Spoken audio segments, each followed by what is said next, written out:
Hello friends, I am Manoj Vaidya, lecturer in physics. I am a faculty of Guru Gobind Singh Polytechnic, Nasik. Uh, Today's topic is laser. Laser means light amplification by stimulated emission of radiations. I will repeat again.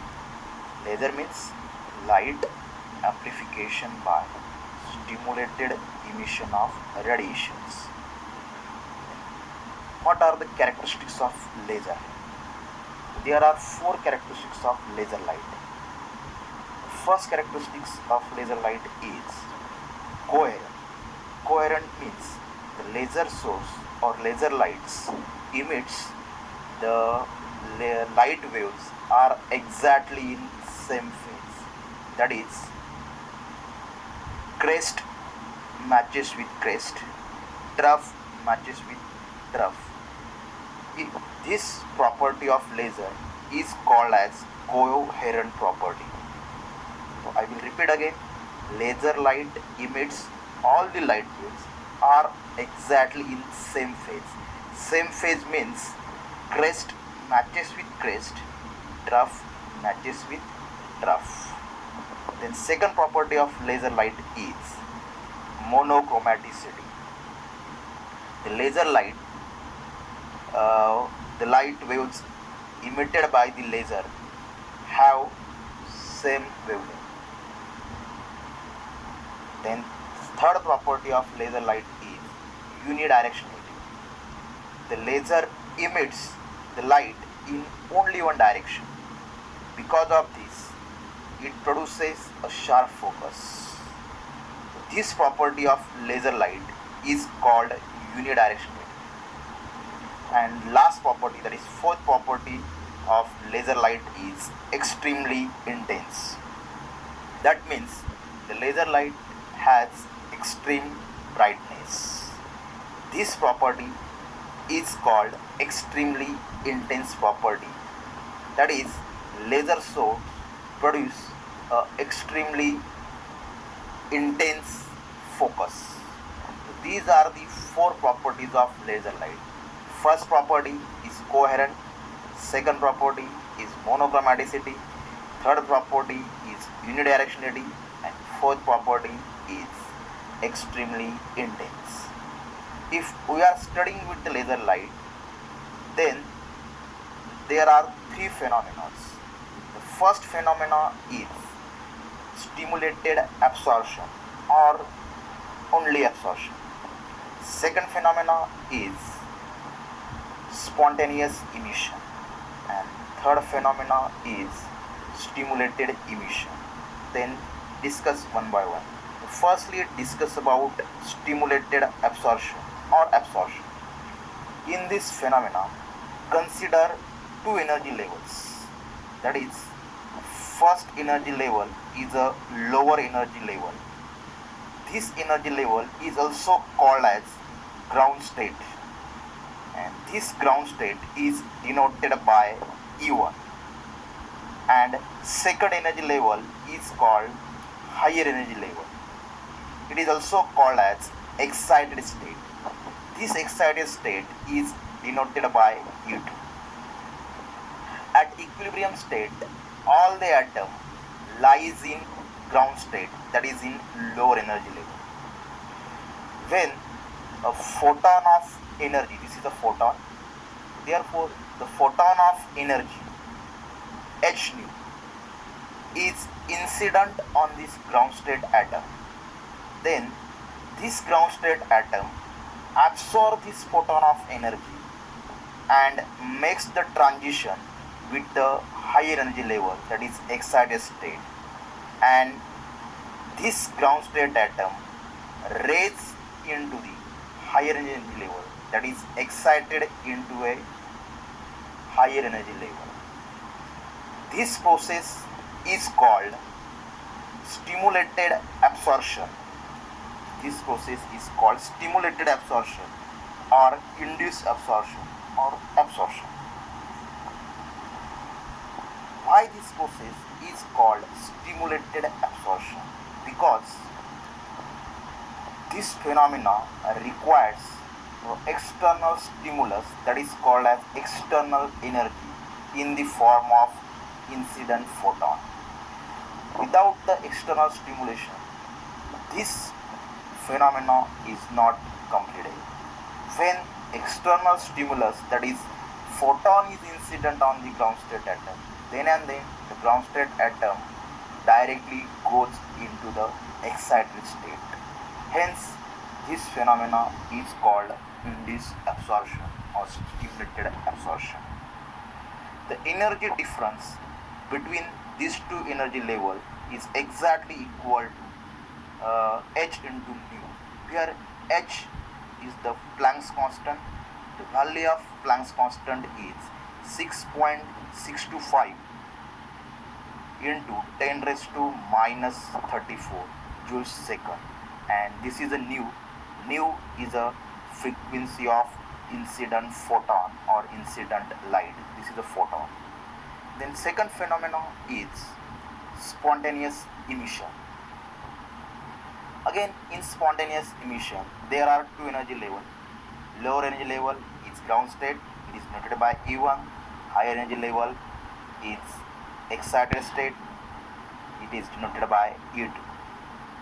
You know that atom in excited state stays only for 10 raised to minus 8 seconds.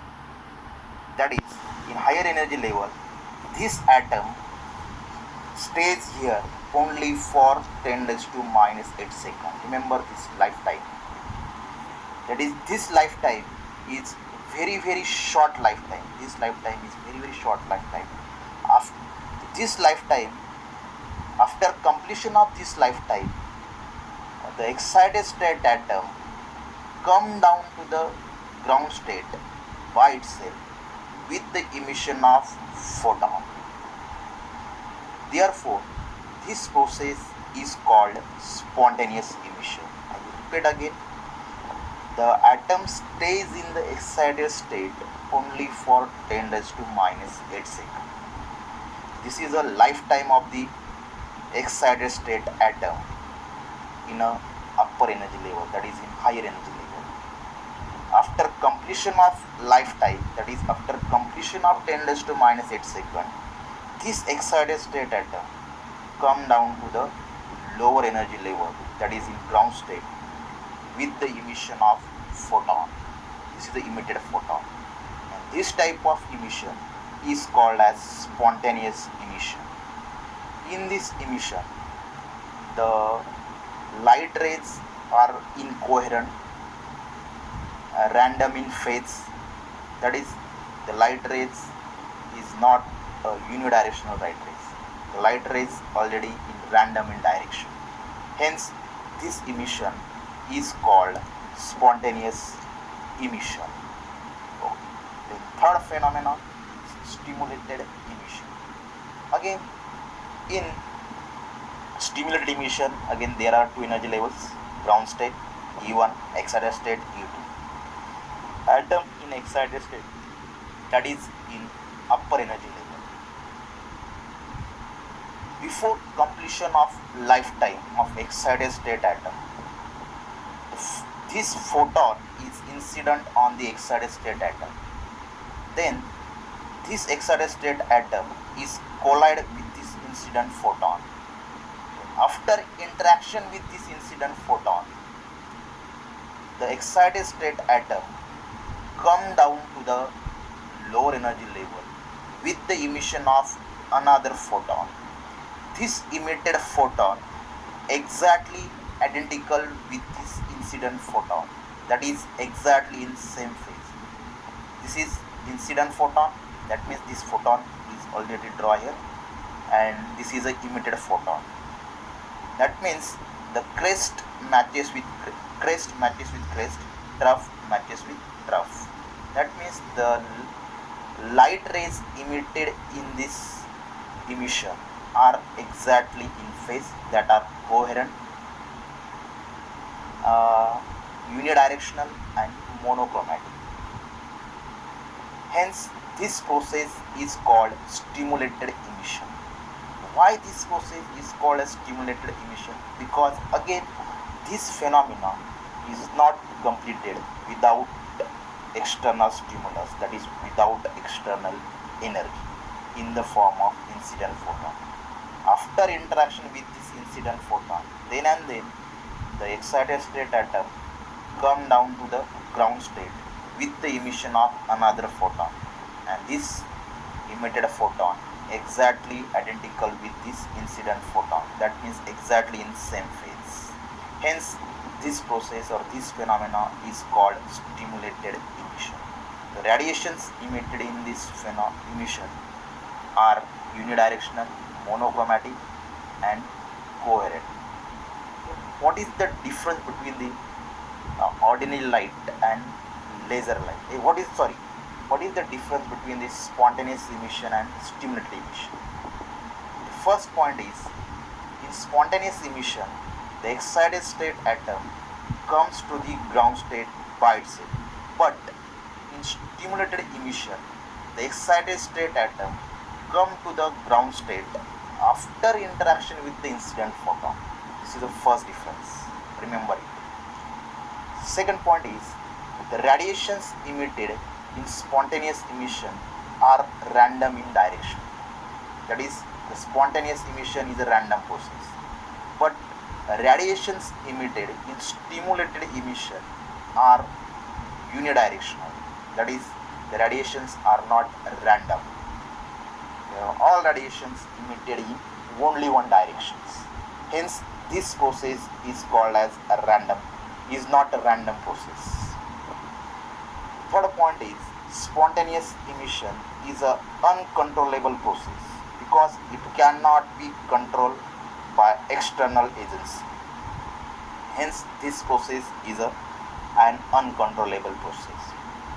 Stimulated emission is a controllable process because it can be controlled by external agency like incident photon or external energy in the form of H into nu. The radiations emitted, fourth point is, radiations emitted in spontaneous emission are less intense because these radiations are random in directions. Hence, the intensity of these radiations are random. Intensity of these radiations is less intense. But radiations emitted in stimulated emission are more intense because all radiations emitted in only one direction. Hence, these radiations produces the sharp focus. And fifth point is, the radiations emitted in spontaneous emissions are polychromatic radiations. That is, radiations are random in direction, phase, and wavelength.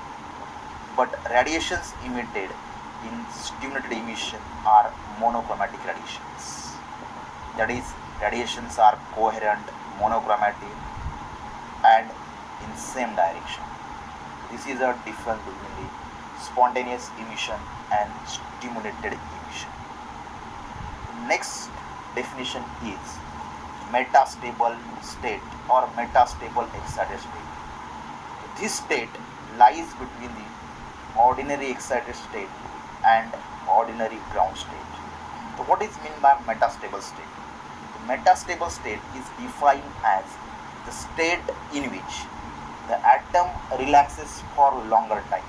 That is, the range of lifetime of the atom in metastable state is 10 raised to minus 6 second to 10 raised to minus 3 second. That means atom stays in metastable state for longer time. Then come down to the ground state after completion of this time. Hence, this state is called as metastable state. The lifetime of metastable state is more than ordinary excited state. Is less than ordinary excited state. Lifetime of metastable state is less than ordinary excited state, but more than ground state. The next definition is ordinary excited state or excited state. The state in which the atom relaxes for a very short time. You know that in previous phenomena already uh, told that the lifetime of ordinary excited state is 10 raised to minus 8 seconds. After completion of this lifetime, the atom come down to the ground state. That means this lifetime is more than metastable excited state, and this lifetime is very short time. After completion of this lifetime, the atom come down to the ground state. Hence, this state is called as ordinary excited state. That means the state in which the atom relaxes for very short time. That means only for 10 raised to minus 8 seconds, and then come down to the ground state. Hence, this state is called as ordinary excited state or excited state. Then, so what are the conditions to produce the laser light? The first condition to produce the laser light is population inversion or inverted population. Then what is meant by population inversion? Population inversion is defined as the making the population of higher energy state is more than lower energy state, that is ground state.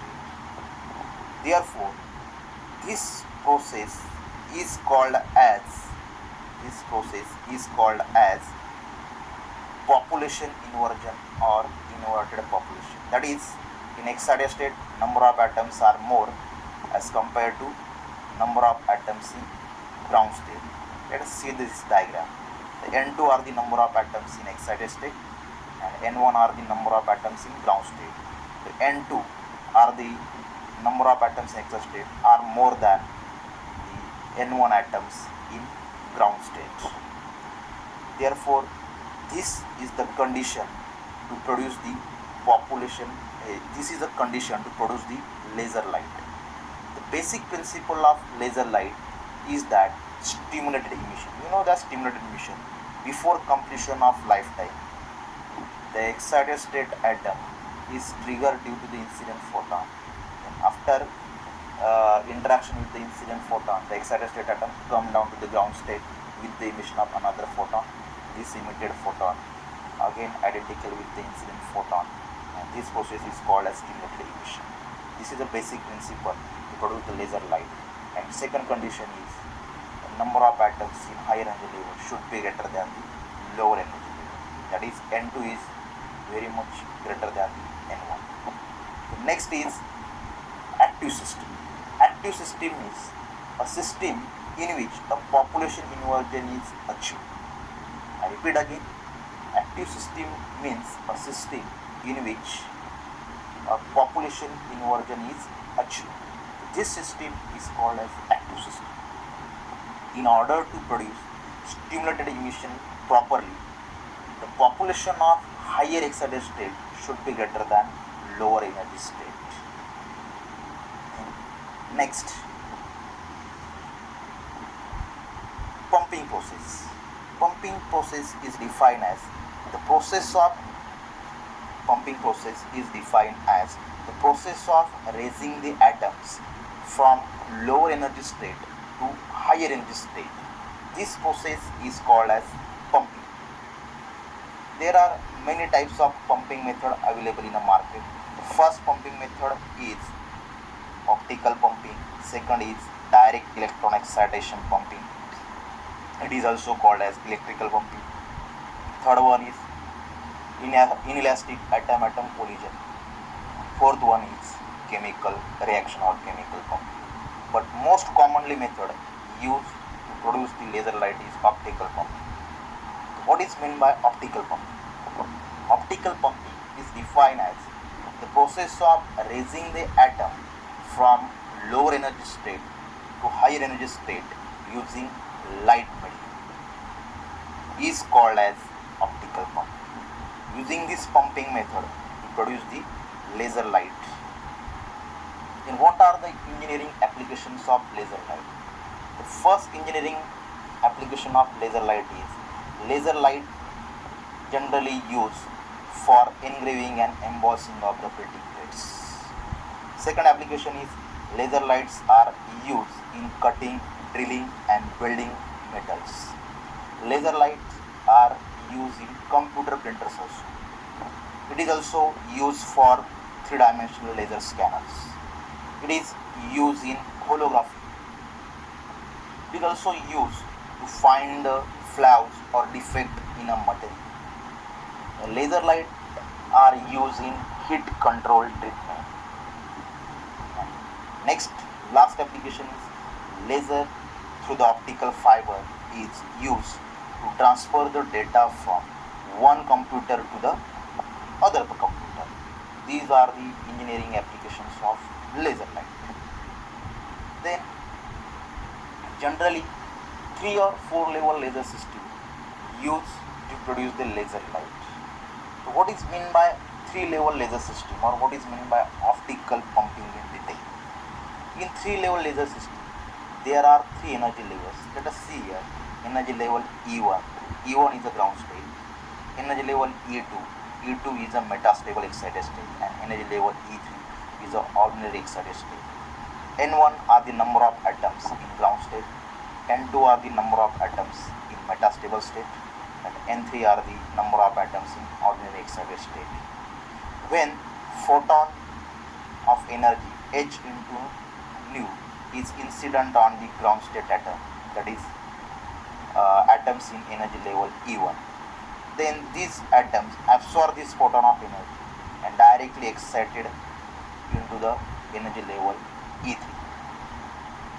But this number of atoms in ordinary excited state E3, it cannot be directly come down to the energy level E1. Firstly, these atoms goes into the metastable state E2. That is, after completion of lifetime, that means after completion of 10 raised to minus 8 seconds, the N3 atoms of energy level E3 come down to the metastable state E2. The atom in metastable state stays for longer time, that is for 10 raised to minus 6 seconds to 10 raised to minus 3 seconds. Then a photon of energy incident on the metastable state atoms. Then after interaction with the photon, this metastable state atom come down to the lower energy state E1 with the emission of another photon. This emitted photon exactly identical with this incident photon. That is, this is the incident photon and this is the emitted photon. This emitted photon exactly identical with this incident photon. This incident photon already draw here. Hence, these radiations are the laser radiations or laser light. In this way, you can obtain the laser light using 3-level laser system. The laser light can also produce by using 4-level laser system. Then next point is helium neon laser. So let's discuss about helium neon. Helium neon laser, that is HNE laser, is a gaseous laser. So what is the construction of helium neon laser? In helium neon laser, there is a mixture of helium and neon gas. Helium is 80% and neon gas is 20%. It is placed in quartz tubes. At the one end of the quartz tube there is a perfect reflector, and on another end there is a partial reflector. Then this quartz tube is fixed with the radio frequency generator. For producing the laser beam. The laser beam emitted from partial reflector. This is a laser light which is emitted from the partial reflector end of the quartz tube. Then what is the energy level diagram for helium neon laser? This is the energy level diagram for helium neon laser. This is the energy level diagram for helium atom, and by through collision helium atom gives its energy to the neon atom, and in neon atom you will get the laser light. This is a energy level diagram for neon atom. Generally helium neon laser is used to read the Thank you.